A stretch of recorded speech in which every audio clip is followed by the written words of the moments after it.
Fala pessoal, tudo bem? Hoje mais um vídeo com as várias perguntas e respostas mais curtas.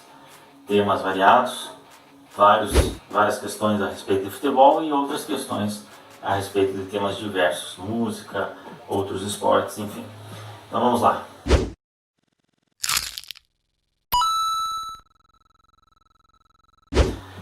Primeiro começando pelas perguntas gerais. Guga ou Maria Esther Bueno? Essa pergunta, na verdade, ela é capciosa, né? Porque nós estamos tratando de dois ícones gigantescos da história do tênis brasileiro, dois ícones gigantescos do esporte brasileiro, que atuaram em épocas bastante distintas. Maria Esther, final dos anos 50 e ao longo dos anos 60, principalmente, e o Guga, final dos anos 90, segunda metade dos anos 90 e meados dos anos 2000. Então, há uma distância de tempo muito grande, masculino e outro feminino, portanto são situações distintas, adversidades distintas, são épocas distintas, portanto até mesmo no sentido de profissionalismo. Mas, se é para escolher qual o maior nome do tênis brasileiro, acredito que devêssemos escolher sim Maria Esther Bueno.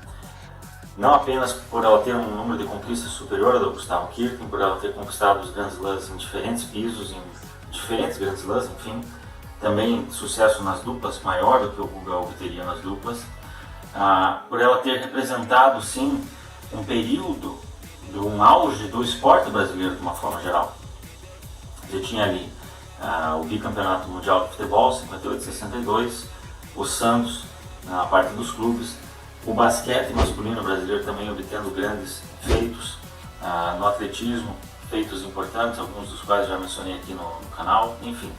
Eu acredito que a Maria Esther Bueno, ela foi sim essa primeira ruptura de barreiras desse tênis que ainda até hoje é visto como esporte de elite, mas lá ele foi visto também como um orgulho nacional, como mais uma amostra de que o Brasil estava caminhando bem. Era também período de Bossa Nova, Juscelino Kubitschek, a construção de Brasília, portanto eu acredito que até pela época dela, os feitos dela são mais representativos de uma forma global do que de Gustavo Kirten. Porém, obviamente, nada contra Gustavo Kirten, pelo contrário, sugiro e peço que vocês vejam o vídeo que eu fiz sobre ele no canal, fica aí na descrição o link. Ainda falando sobre tênis e também sobre grandes ícones femininos, a pergunta se a Serena Williams é a maior de todos os tempos? Na minha opinião, singela, não. Por dois motivos. Um deles é, por você tratar realmente de o maior de todos os tempos, é preciso englobar algumas outras coisas além de apenas os números.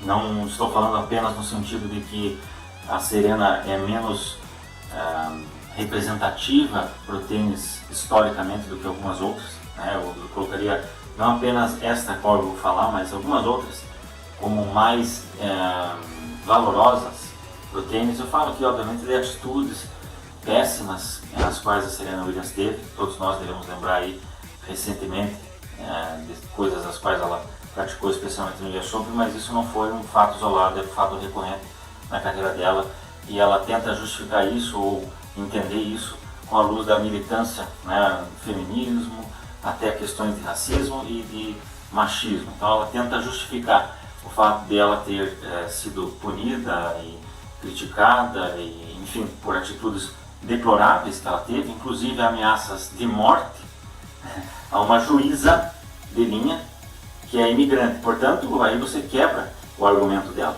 Se ela ameaça uma senhora já bastante mais velha do que ela, que é descendente de asiáticos, vive nos Estados Unidos, imigrante, é asiático, portanto é mulher, mais velha do que ela, e ela ameaçou de morte porque mais de uma vez essa senhora apontou que a Serena Williams havia praticado foot fault, né? No saque ela pisou na linha ou adentrou a quadra um pouquinho, e ela fez ameaça: se você chamar falta mais uma vez, eu vou colocar essa bolinha na sua garganta, vou matá-la, dizendo isso nestas palavras. Portanto, não há nenhuma forma de justificar os atos dela, mesmo querendo dar toda a volta argumentativa possível. No entanto, eu acredito que no tênis, pela época, pelo nível de adversários enfrentados, Steffi Graf segue sendo a grande tenista de todos os tempos. conseguiu, em 88, por exemplo, vencer as Olimpíadas e todos os 4 Grand Slams. Mas mais do que isso, seu percentual de vitórias, sua consistência, os adversários que ela enfrentou ao longo da sua carreira, a juventude com a qual ela chegou num certo patamar, a colocam sim, a meu ver, à frente de Serena Williams na história do tênis. O maior técnico da história do basquete, foi sugerido por um dos nossos leitores aí, citou alguns nomes como Red Auerbach, lá atrás do Boston Celtics, Pat Riley, Greg Popovich e Phil Jackson. Acredito que esses 4 seriam os que disputassem. Acredito eu, sinceramente, que Phil Jackson tenha sido o maior de todos por uma razão muito simples. Ele conseguiu repetir feitos com times distintos e numa consistência impressionante. Então, se você observar o time do Bulls de 91 a 93, o time do Bulls de 96 a 98, os Lakers de 2000 a 2002 e posteriormente os Lakers de 2009 e 2010 foram vices em 2008 e vices também haviam sido com essa geração anterior do Lakers em 2004. Você tinha ali um dado momento em que dizia-se que Michael Jordan é quem comanda, Phil Jackson é apenas uma peça. Muito embora você observando os Bulls de 91, 93, 96, 98 foram bem diferentes, e especialmente nesse segundo você tinha o dedo totalmente do Phil Jackson para escolhas, para formas de jogo, até porque o Michael Jordan estava longe daquele nível por ele apresentado até 93. Ainda fenomenal, mas longe daquele primeiro nível. E aí quando ele vai para o Lakers, ele consegue novamente um tricampeonato, mas ali dizia-se que era porque havia um Shaq muito dominante. Então o Shaquille O'Neal saiu, foi para o Miami Heat e novamente os Lakers conseguem vencer. Claro que isso valoriza e nós devemos valorizar o tamanho dessas figuras, Jordan e Pippen, depois os dois mais o Rodman, Shaq e Kobe, depois apenas o Kobe. Sempre se fala mais dos atletas do que dos técnicos, mas um cara que teve tanta sequência vitoriosa em times tão distintos em épocas distintas só pode ser realmente um cara genial. O Red Auerbach, maravilhoso, mas ele triunfou num período específico em que ele tinha a seu dispor os melhores jogadores, muito embora o grande mérito dele tenha sido anular o Chamberlain. Pat Riley tem enormes méritos, mas talvez os maiores como diretor-geral do que como técnico. E Greg Popovich, seu grande mérito é imprimir uma identidade do basquete, uma filosofia de fato de jogo que ele não abriu mão dela, então ele triunfou em períodos muito distintos também, mas no caso dele o que vai pesar é a falta de sequência. Claro que o trabalho, ele acreditava naquilo, então obviamente que o mérito dele é enorme, mas comparando para quem seja o maior, meu voto é Phil Jackson. Ainda no basquete, Manu Ginóbili ou Oscar Schmidt, quem seria o maior jogador sul-americano de basquete? Dos brasileiros, certamente Oscar, já falei sobre ele também, porque ele não foi para a NBA, mas Manu Ginóbili é mesmo o maior jogador sul-americano de basquete de todos os tempos. Triunfou nos mais diversos níveis de basquetebol e nas finais de 2005 foi preponderante para o título dos Spurs. Então recomendo deixar um vídeo. Dizia-se que no mínimo quem ganhou o MVP das finais foi o Tim Duncan, mas que no mínimo deveria ter sido compartilhado porque o Manu foi essencial naquele título. O que ele representa para a seleção argentina é enorme, maior até do que o que o Oscar representa para a seleção brasileira. José Carlos Pace seria campeão mundial agora de Fórmula 1. Para quem não conhece, José Carlos Pace é o nome do autódromo de Interlagos, mas foi um grandíssimo piloto ali, contemporâneo do Emerson, surge um pouquinho depois, vencedor do GP do Brasil de 1975. Muitos brasileiros falam que caso ele não morresse, ele morre no dia 18 de março de 77, na mesma Serra da Cantareira, onde os Mamonas faleceram também num acidente de avião, acidente trágico. Então muitos até hoje pensam, dizem que ele seria campeão do mundo caso estivesse correndo. Na minha opinião, não. Eu escrevi um texto a respeito dele, Moco, que era o apelido dele e os Mamonas. Ele representa uma coisa muito grande, mas pelo contexto no qual ele corria, pelas equipes nas quais ele estava, pelo perfil dele, ele seria um piloto que com certeza venceria mais GPs, mas não seria um campeão mundial. Quem foi o maior atleta olímpico da história? Pensando apenas nas Olimpíadas, não o maior atleta de todos os tempos, mas nas Olimpíadas eu colocaria pelo menos 4 nomes aí nessa disputa, 2 deles se sobressaindo. Na minha visão, Jesse Owens lá atrás e Michael Phelps depois. E o Usain Bolt seria outro, e também Edwin Moses seria outro. Poderíamos incluir alguns outros nomes, como Nigel Comaneci, Sergei Bubka, entre outros tantos. Mas acho que esses dois lá atrás, Jesse Owens e Michael Phelps depois, são os maiores na minha visão. Jesse Owens pelo simbolismo histórico, pelo feito que ele obteve na Olimpíada de 36, mas pelo contexto, ainda mais do que pelos números. E o Phelps pela consistência, pela quantidade de provas nas quais ele competia, incomum para grandes nadadores, ser triunfante em tão distintas provas, né? Ele não competiu apenas naquelas de maior velocidade, 50 e 100 metros rasos, mas 100 metros rasos, 100 metros livres, desculpa.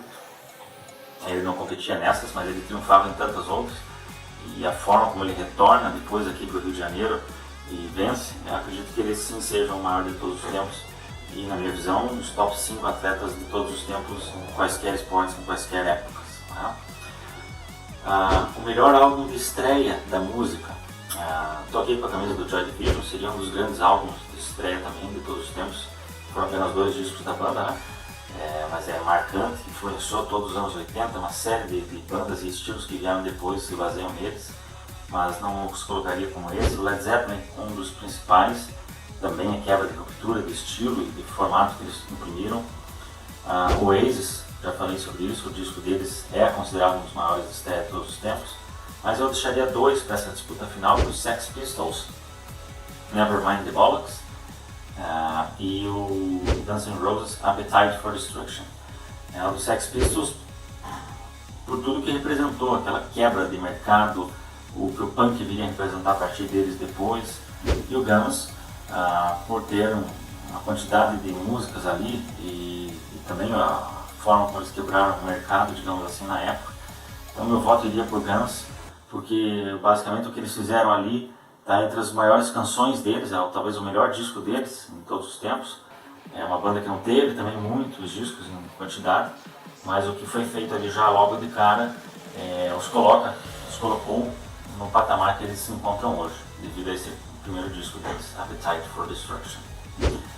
Qual o seu Beatle favorito? Eu já falei sobre os Beatles algumas vezes, inclusive nos vídeos de atletas eu faço conexões com os Beatles. E já falei algumas coisas a respeito da história deles, enquanto John Lennon é representativo, enquanto Paul McCartney como artista e como concepção musical é formidável, enquanto Ringo é desvalorizado e com talentos, inclusive além da bateria, ele como cantor tem os seus méritos e sua escolha de repertório. Alguns discos que ele fez foram formidáveis, todos esses 3 são lendas, gêmeos, mas o meu Beatle favorito é de fato George Harrison. Perfil de pessoa, as composições dele, algumas delas são as minhas preferidas dos Beatles em todos os tempos, então George Harrison é o meu Beatle favorito, para quem tem essa curiosidade. Agora algumas questões a respeito de futebol.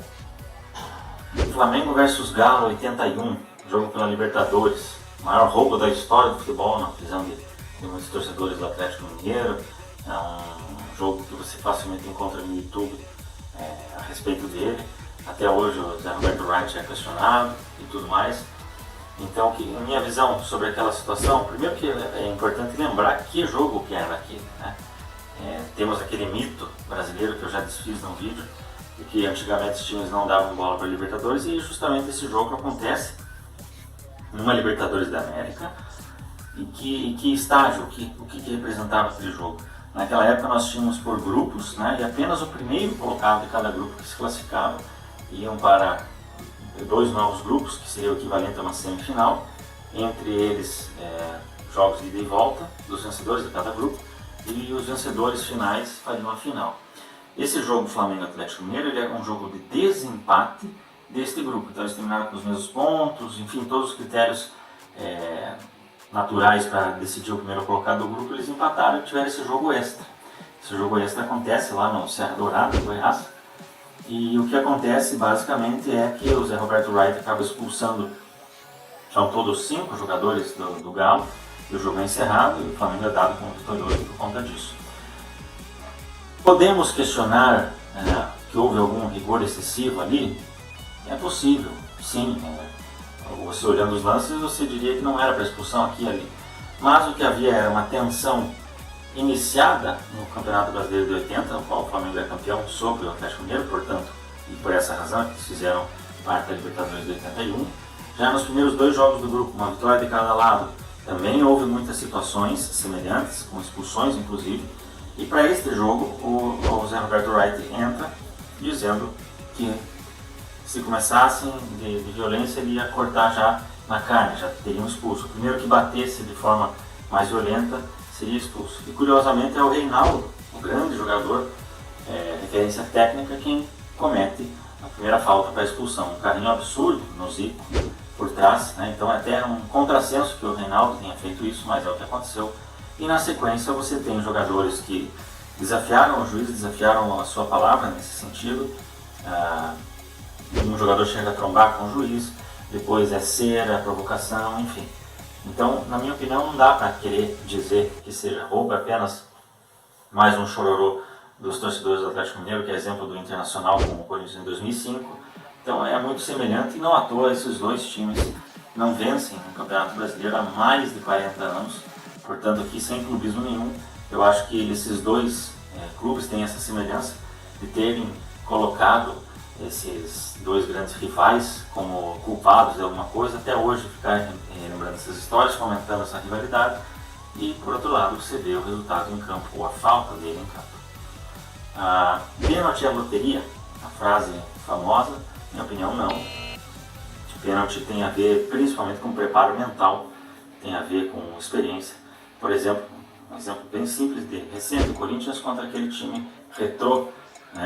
O Retrô foi melhor do que o Corinthians o tempo todo, teve as chances mais claras, teve uma proposta de jogo muito óbvia no sentido de que eles iriam agir daquela forma e eles conseguiram imprimir o ritmo. O Corinthians não jogou bem, mas quando foi para a decisão, o Corinthians tem batedores mais experientes, que sabem que o importante do pênalti é fazer o gol, então dá aquela pancada, mas dá bem colocado. Claro, grandes jogadores na história perderam pênaltis por momentos de tensão, então eu acredito que a gente vai mais por aí. Pênalti, na verdade, não é loteria, ele é de uma grande responsabilidade, é um peso até desproporcional. Talvez essa frase de que a loteria advenha do fato de que você pode jogar melhor, você pode ter um time superior, você pode ter superado ao longo da partida ou dos confrontos, se for uma fase classificatória. Mas nos pênaltis esse outro time, que é muito inferior a você, pode ganhar sim. Então, na verdade, ele é onde tudo fica mais igual. Mas, tanto o treino, quanto principalmente a experiência e o preparo psicológico fazem a grande diferença nesse caso. E não à toa, o Corinthians perdeu para o Palmeiras quantas vezes nos pênaltis, tendo jogado melhor, tendo tido elencos superiores. Nós vimos Messi perder pênalti em decisão de Copa América, Baggio e outros grandes nomes da história do futebol sucumbirem nesse momento. Quem é o maior técnico brasileiro da história? Falando, como eu falei, do basquete, falando do futebol, que é o maior técnico brasileiro da história, o mais vencedor certamente o Zagallo. O Tele tem aquela aura de grande intelecto, um cara que implementou coisas. O meu voto vai de fato para Tele Santana. Acredito que, apesar das derrotas nas Copas de 82 e 86, especialmente 82, mas depois o que ele conseguiu com o São Paulo, e ele já tinha feito antes de ir para a seleção, também em clubes, mostram quão talentoso, ele é referência no mundo todo. Cruyff falava dele, enfim, eu acho que ele é de fato esse grande técnico do Brasil. O Zagallo tem enormes méritos, mas ele é muito mais próximo daquela ideia de uma figura, de um líder, de alguém com um histórico, que impõe respeito, que tem conhecimento e sabe com quem lidar, sabe quem agregar, mas eu acho que ele imprimiu menos coisas no futebol do que o Tele Santana, certamente.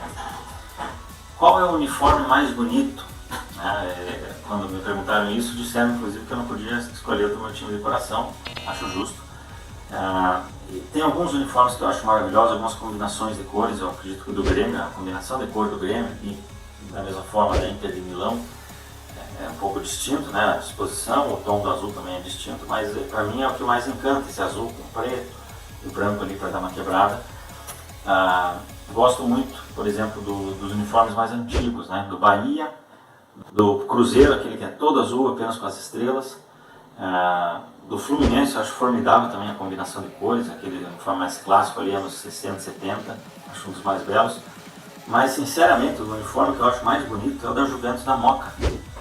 Aquela cor, o símbolozinho, com o J ali do lado, eu acho é o uniforme mais legal que tem. Mas cito todos esses outros aí anteriormente referenciados. Do Botafogo também acho muito legal a meia cinza clássica, né?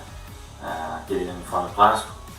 Enfim, o que destruiu os uniformes são esses 1000 patrocinadores, esses 4, 5, 6 versões do uniforme também sou contra. Eu sou mais do tradicional nesse aspecto. Qual prêmio foi mais bizarro da FIFA? De melhor do mundo, melhor da Copa de 2002 para o Oliver Kahn, melhor do mundo de 2006 para o Fábio Cannavaro ou de 2018 para o Luka Modric? Foi a pergunta que me fizeram. Na verdade, todos esses três eu não acho que foram prêmios bizarros. Acho que todos eles tiveram méritos. Eu não escolheria nenhum deles, mas não acho que foram bizarros. Eles também atenderam a algum apelo ali no momento. Falei bastante do Oliver Kahn no vídeo da Copa de 2002. O Cannavaro tem a questão de que o Zidane não apenas cometeu aquela bobagem no final da Copa, mas o Zidane se aposenta naquele dia, portanto o Zidane não joga mais ao longo daquele ano 2006, e portanto se nós estamos falando do melhor do ano 2006, um cara que jogou apenas metade do ano, e lembrando que na verdade o Zidane ele joga muito bem as oitavas, as quartas em diante, né? Ele tem atuações formidáveis, uma atuação formidável nas quartas de final e gols decisivos nas oitavas, na semi e na final. Na primeira fase ele foi muito mal, inclusive suspenso. Ele não teve uma grande temporada, ele teve uma atuação em jogos mitológicos, é mais ou menos, comparando, né, Neto no Brasileiro de 90. Não foi uma atuação de ano, e sim de momentos específicos. E o Luka Modric, ele carregou uma seleção da Croácia e ele foi parte fundamental do Real Madrid que ganhou tudo. Portanto, não é absurdo o prêmio dele. Nenhum dos três prêmios é absurdo na minha visão. Eu, repito, escolheria outras pessoas nesses anos, nessas situações, mas não foram nenhum dele absurdo. O único prêmio absurdo da FIFA foi o de gol, o prêmio Puskás, né, do gol mais bonito do ano 2015, em que o Wendel Lira venceu o Messi. Né? O Messi faz aquele gol na Copa do Rei, e lembrando que aquele gol do Messi contra o Boateng sequer concorreu. Portanto, os dois gols mais belos daquele ano foram do Messi, e o prêmio foi para o Wendel Lira, de uma campanha de internet, uma palhaçada, inclusive aqui do Brasil, né, fomentado, mas certamente foi o prêmio mais irreal da história da FIFA. E só não é o pior prêmio da história dos prêmios, porque no Oscar de 1999, a Gwyneth Paltrow ganhou de melhor atriz contra a Fernanda Montenegro. Beleza, pessoal? Um abraço a todos.